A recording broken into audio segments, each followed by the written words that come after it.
Diamond হারবারে ভুয়ো সংস্থা। আবারও ডায়মন্ড হারবারে পুলিশের জালে উঠে এলো এক ভুয়ো সংস্থা, যারা নিজেদেরকে নকল পুলিশ প্রশাসন রূপ দিয়ে সাধারণ মানুষকে বিভ্রান্ত করার চেষ্টা করছিল। অতিরিক্ত পুলিশ সুপার মিথুন কুমার দের নেতৃত্বে ইনভেস্টিগেশন ব্যুরোর তৎপরতায় পর্দা ফাঁস হয়ে গেল সেই প্রতারণামূলক কর্মকাণ্ডের মূল হোতারা।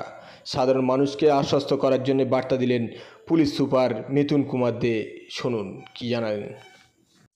আচ্ছা, আমাদের নজরে আছে যে social legal crime information SICI নামে একটা সংগঠন খোলা হয়েছে। তার বিভিন্ন লোগো, ব্যানার এবং তাদের যারা পোর্টফোলিও হোল্ডার তাদের বিভিন্ন আই কার্ড ইত্যাদি এসব করে একটা কার্যকলাপ শুরু হয়েছে, যেটা আমাদের ইন্টেলিজেন্সে ধরা পড়ে। তখন আমরা যারা ওই সংগঠনের তরফ থেকে যেসব লোককে অ্যাপ্রোচ করা হয়েছে, স্থানীয় আমাদের মূলত এই দক্ষিণ 24 পরগনা রেভিনিউ ডিস্ট্রিক্টের অন্তর্গত আমরা এখন পর্যন্ত যা পেয়েছি, বেশ কিছু মানুষকে অ্যাপ্রোচ করা হয়েছে এবং যারা মূলত প্রতারণার শিকার তাদেরকে আমরা অ্যাপ্রোচ করি এবং তারা এটা বলে যে হ্যাঁ, কাউকে কোনো ব্যবসাদারকে ধমকে চমকে অনেকটা ওই যে আমাদের একটা স্পেশাল 26 সিনেমা স্টাইলে আর কি, এরা নিজেদেরকে ইম্পারসোনেট করতো CBI officer, ED officer, CID officer, কখনো ভিজিলেন্স অফিসার, কখনো নার্কোটিক্স কন্ট্রোল ব্যুরোতে আমাদের তরফে আমরা করছি।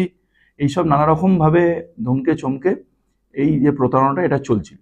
তো তাদের তরফ থেকে আমরা কমপ্লেন নিয়ে আমরা কেস স্টার্ট করি এবং সম্প্রতি তাদেরকে আমরা অ্যারেস্ট করেছি। 5 জনকে অ্যারেস্ট করেছি। এর মধ্যে ফাল্গুনি চ্যাটার্জি বলে একজনকে আমরা এখন পর্যন্ত কিংপিন হিসেবে পাচ্ছি। কলকাতার লেক থানা এরিয়ায় তার বাসিন্দা এখন পর্যন্ত যেটা অ্যাড্রেস পাওয়া গেছে। তো ইনি এবং কিছুদিন আগেই একটা আমাদের যে 14 নম্বর ওয়ার্ডে একটা ডায়মন্ড হারবারের সিভিল কোর্ট পাড়াতে একটা অফিসের উদ্বোধন করে এরা, এবং সেই দিন গভর্নমেন্ট অফ ইন্ডিয়ার লোগো লাগানো গাড়ি, ব্লু বেকন লাগানো গাড়ি লাগিয়ে ইনি এসেছিলেন এই ভদ্রলোক বা এই অপরাধী দাদা। তো এই প্রতারক, এবং তারপরে তিনি এবং তার যে আরও 4 জন, আমরা যদি নাম বলে দিই: সুজাউদ্দিন শেখ, ফলতায় বাড়ি; গোপাল বারিক, লেক থানা এলাকায় বাড়ি; সন্দীপ বর্মন, মোস্তাকিন মোল্লা এবং হচ্ছে জামাল হালদার, কুলতলি এলাকায় বাড়ি।